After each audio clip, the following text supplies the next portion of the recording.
नमस्कार मित्रों, आपका स्वागत है दिव्य हिमालय की यात्रा चैनल पर।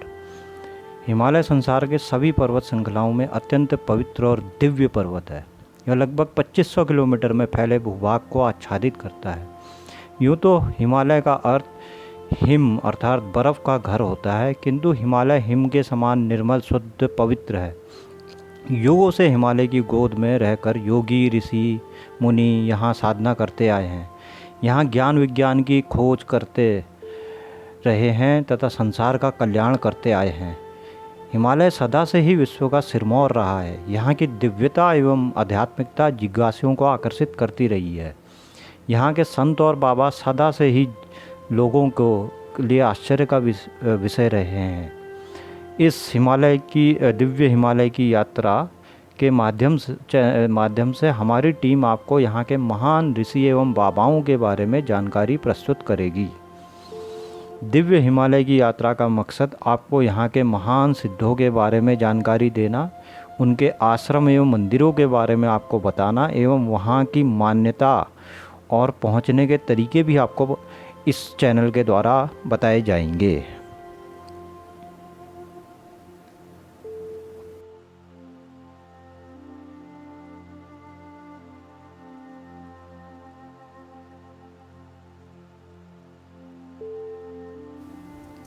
प्रस्तुत है दिव्य हिमालय की यात्रा चैनल का कड़ी का पहला, महान गुरु महाअवतारी बाबा। दोस्तों, आपने महाअवतारी बाबा का वर्णन योगी कथामृत परमहंस योगानंद जी द्वारा लिखित ऑटोबायोग्राफी ऑफ अ योगी या फिर योगी कथामृत नाम से जिसे हिंदी में जाना जाता है में जाना होगा।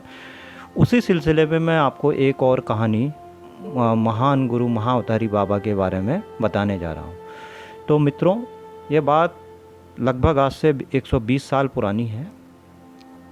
तब बद्री विशाल मंदिर के पवित्र स्थल के में नर नारायण पर्वत श्रृंखलाओं में कुछ छोटी बड़ी गुफाएं हैं। सर्दी के मौसम में हिम से आच्छादित पर्वतों की गुफाओं में कुछ सिद्ध व्यक्ति ही जाड़े के दिनों में रह सकते हैं। लगभग 120 साल पहले एक असाधारण योगी नंगे शरीर और एक सूती धोती पहने गहरा ध्यान में गुफा में बैठा था।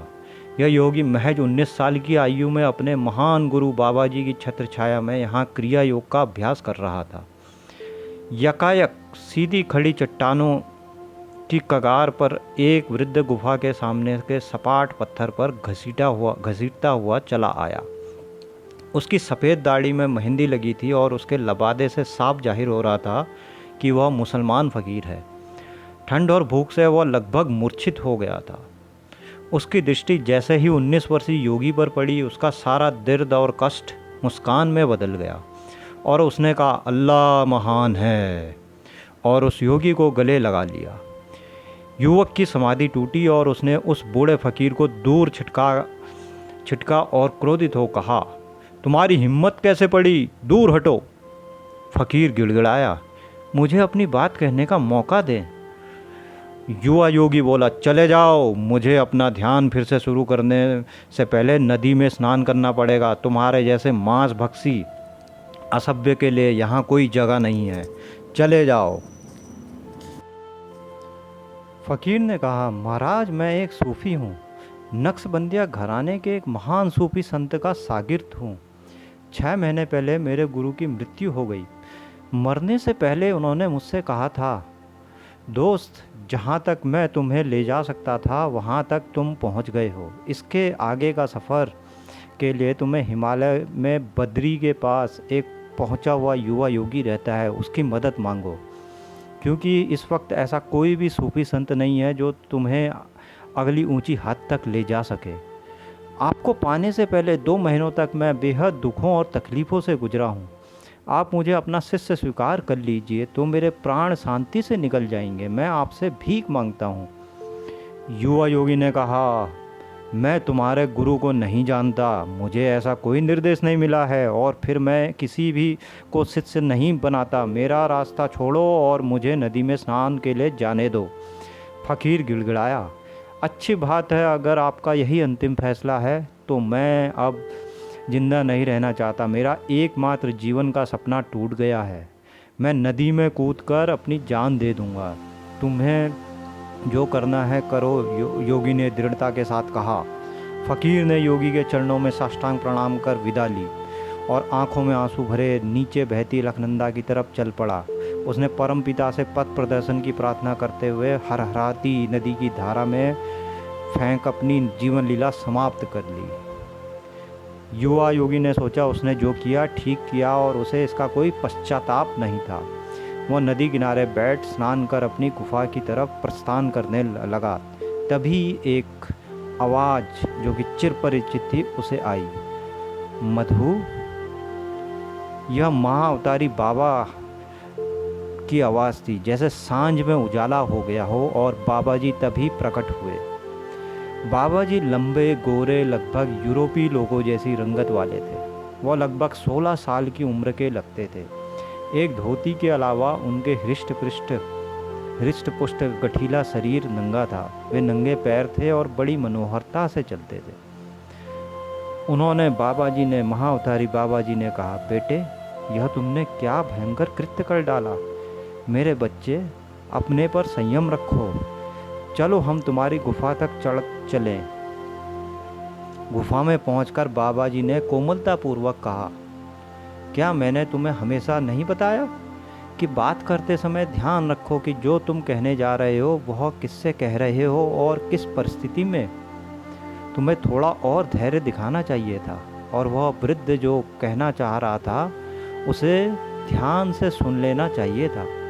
क्या एक पवित्र व्यक्ति की पहचान उसकी बाहरी रंग रूप से की जा सकती है?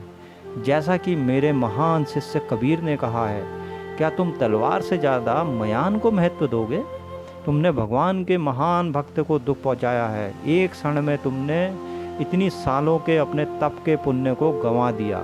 करुणा का एक क्षण 100 साल की कठिन तपस्या से अधिक कीमती है।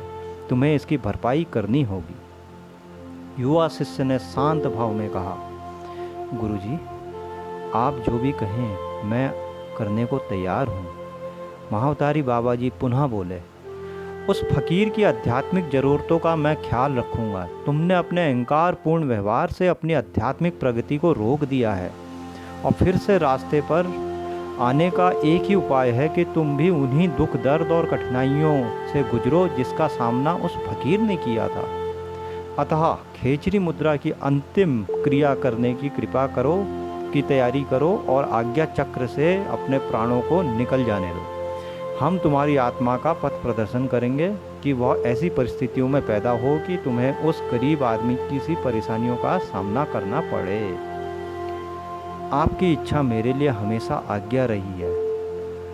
युवा सन्यासी ने रुआ से होकर कहा, आप मुझे वचन दें कि आप मुझे छोड़ नहीं देंगे, कि आप मेरा पता रखेंगे और मुझे सांसारिक विचारों और सरोकारों के भंवर में डूब नहीं जाने देंगे।